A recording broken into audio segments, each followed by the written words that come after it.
Okay, hi, this is Alexis Dobbins of Kids Need To. It's been a very interesting little technical thing we have going on here. I'm going to wait for about another 2 minutes because I've kind of been bouncing around. And I'll explain that later, but I'm going to wait maybe another minute or two, take a sip of my soda. And then I'm going to go ahead and get started. So let's do like another, just let me know that you're here. That will help. I'm not used to doing this on my cell phone. I'm used to doing this on my laptop, and I'll explain that in just a second. But let's, another 30 seconds, and then I'm going to go ahead and get started.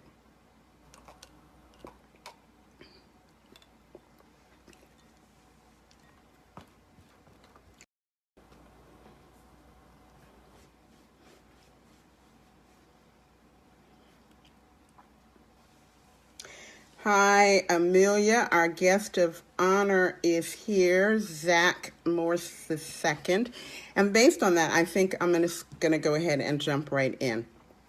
I've been doing kind of a build up to this, but as you probably know if you're watching this, Kids Need To, my organization, sponsored a Best Dad Ever.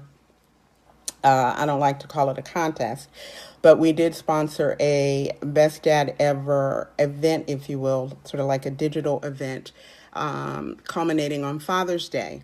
And we received a number of nominations, and then from those nominations, I had a wonderful panel of judges. Hi, Cerneda, how you doing? Dr. C, how are you? And then my judges actually ranked the nominations that we received, and based on those, we selected two winners, and we selected a grand prize winner. And I've been posting things on social media, letting you know who is nominated, because we want to celebrate and honor those. Who the other two winners were that were nominated. But I wanted to do something a little bit special with our grand prize winner, again, Zack C. Morse.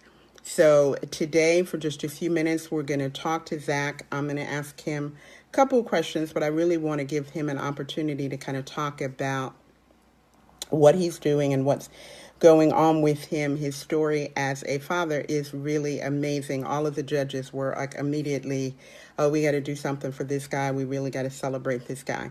So what I'm going to do, and again, I usually do this from my laptop, so pray with me because I'm on my cell phone. I'm going to invite, so I'm going to add him.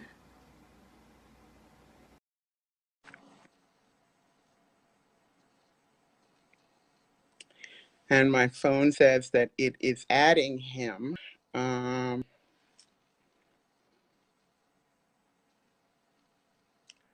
let me cover just a few things while it's doing that. There he is. It worked. Hey, Zack.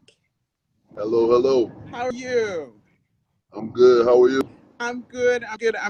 I've been telling people all week that you are like the hardest working young man I know. Now I'm a little bit nervous because not only are you working hard, we're talking to you in your car. How's that going to go? It's gonna go well. We'll make it work. In Make transit. it work. Yes, ma'am. Okay. All right. Okay. So we won't drag this out too long.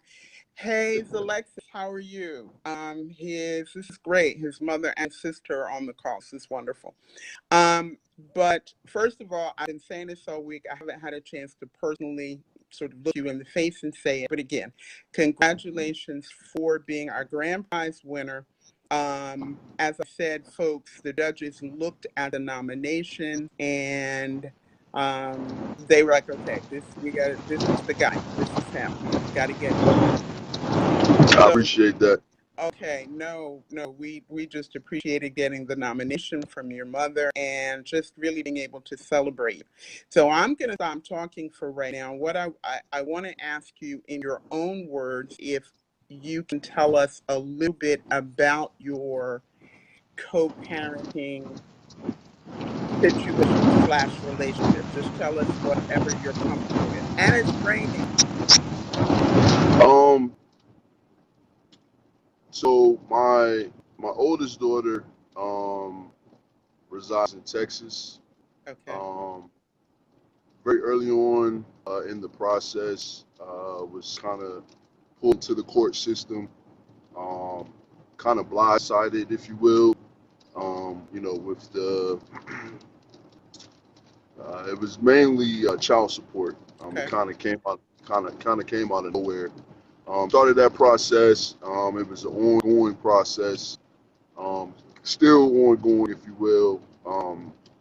And just throughout that, kind of just learning the court system, family court, family law. Um, it's kind of a disadvantage not knowing the law. Um, so kind of relying on lawyers and things of that nature. Um, as it stands now, the court that is allowed the mother to move to Texas. So right now we're just in a battle, trying to figure out who has jurisdiction, if you will, because my daughter lives in Texas. I reside in Northern Virginia. The actual court case is in Virginia Beach. So that is part of the struggle that's going on right now. But it's been ongoing since my daughter probably was 6, 7 months.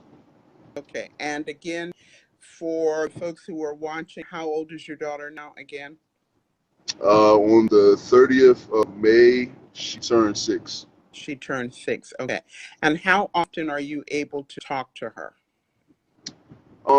So one thing that I did when I put in court order for visitation and custody, we did have that put in there, that clause. So it was supposed to be scheduled time, social media, as far as like video chatting like we're doing now. So that stuff was Right. already put in the clause.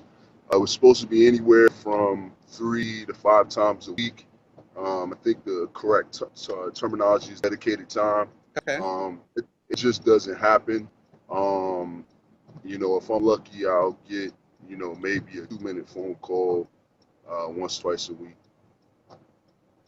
Okay. But what we read in the nomination, and I think what really touched all of us, was that you haven't given up and you just keep pressing to connect and be able to see your daughter. Do I have that right?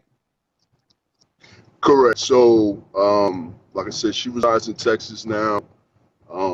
It's been 2 years since she's been brought back to Virginia to keep that based on the guideline, the summertime and the holidays. It just doesn't happen. So have to go through that process now with another lawyer to um, get that squared away. So it's draining, it's spiritually draining, financially draining, but Yeah. you just can't give up because our children didn't ask to be here. You got to do what you got to do, and you know it's our responsibility. So Powerful words coming from a young father. Really glad to. I'm not.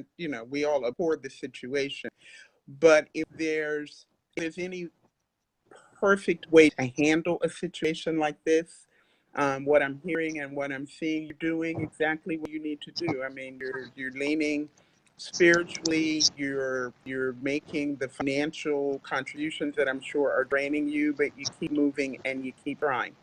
Last thing, because again, I do, I know you move and I want to be cognizant of that. Um, what what advice would you give a young father who is having difficulty communicating with mom? What would you say to them? number one, document everything. Okay. Document everything. Um, you need to uh, understand the specific court system that you're in. Every court and regionally is different. So you Okay. need to understand the ins and outs, who the power players are. Um, Try to find as many resources as possible, like your organization. Thank God for your organization. And really, you want to be steadfast spiritually and just your support system is everything. Without mine, I mean, honestly, my parents, my sisters, um, I don't know where I'd be. Okay. I don't know where I'd be. So I'm really, really grateful for that. Okay. And I said this was my last question, but now I have another question. Was there, and based on, 'cause again, I mean, kids need two, we really want to be proactive in terms of supporting both men and women um, in similar situations. But could any of this have been avoided, do you think, prior to getting in the court system? Because I'm a firm believer that the court system really is not designed to support moms, and it definitely is not designed to support dads. I'm very clear on that. No doubt, yeah, no doubt in my mind. It is not, it's not, I don't think it's really designed to support families, is really what I'm saying. But at any point, do you think, whether it was a Kids Need Two or some other sort of organization, would some support up front have helped and maybe uh, helped you to avoid the court system at all? Um, I, I can only speak on my Right. experience. So the very it seemed like to me that it was a financial thing, a financial gain for the court system. Very early on, they recommended, counseling. That was it was just ineffective. Okay. Not really one-sided. And then once the process began, sitting before the judge, and then they got the guardian ad litem involved, you Hmm. know, right there, I think if the focus and when the accountability came in for the guardian ad litem, I think a lot of the process would really have been smoother. I just feel like sometimes there's an internal bias of the court system, Exactly. as far as like, who's working the case, who's the judge. Right. I mean, the reality is, and with this, like I said, I can only speak for myself. The reality is, this isn't, big payday for these lawyers. So they really don't have an affinity for those that are involved in that case. They really just don't. I remember one time specifically where the judge came in and told both me and the mother that we were affecting his tea time and that we didn't come to a decision that he was taking the child. Really? So yes, yes, Yeah. yes. Yeah. So it's to answer your initial question. I think you know not to get all preachy, but I think I've learned that this is not how things are designed. That's why the process from spiritually faith, that is very critical. So I think that's why I said earlier, just understanding yourself, not really sitting in your mess and just really just staying prayed up, your support system, and just understanding like what got you to that place Right. and what got you there, Right. and understand that it's not your children are never a mistake, but you got to understand and know how to work through that problem. And as long as you don't give up, I don't see there's no failure in that. Okay. Again, a lot of wisdom coming from somebody who a little bit younger than I am, I would say. Just a lot of wisdom. And while you're talking, you're getting kisses from your mom and your sister.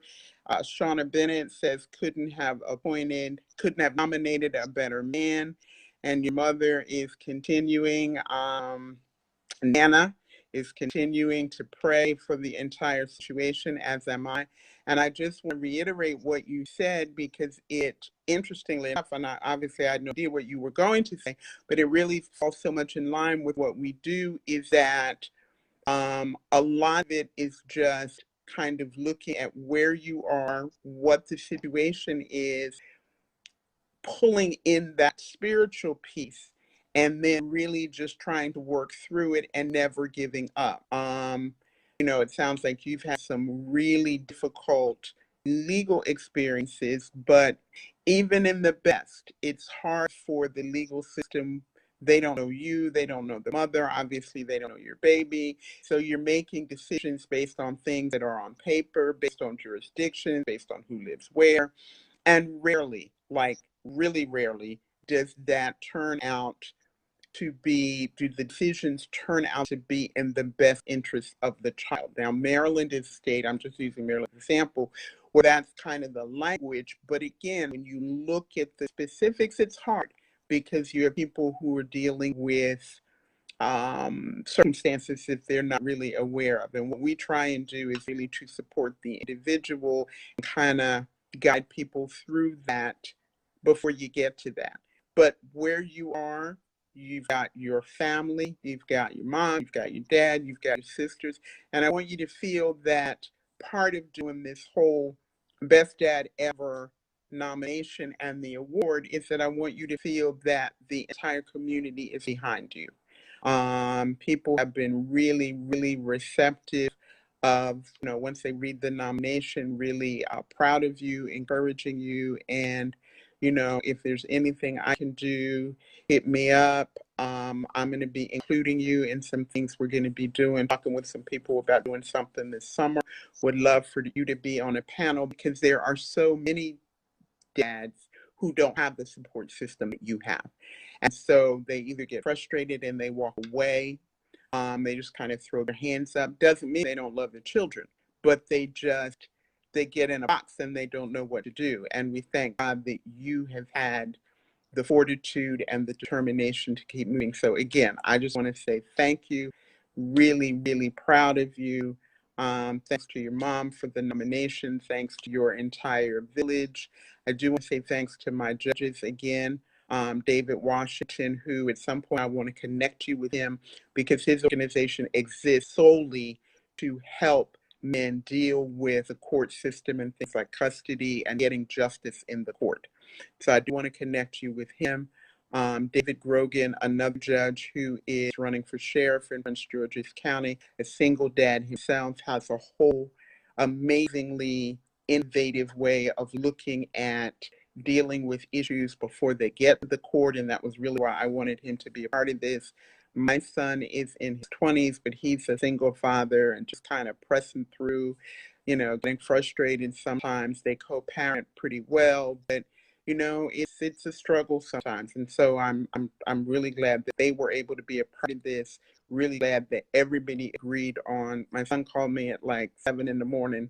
And he was like, well, I don't have it in front of me. I don't know the dude's name, but the brother with the little girl, they're not letting him see the little girl. That's one. And everybody sort of fell in line with that. So congratulations. Got a package to send to you. So look for that and, call on us. Anything that we can do, we're here. Okay? I appreciate it. I just want to say thank you to my family. Yeah. I want to say thank you to my father and my sisters and my mother. Thank you to Brandy, my rock. She's always been there from the very beginning. And just, it's just going to take the community to hold everybody accountable moving forward.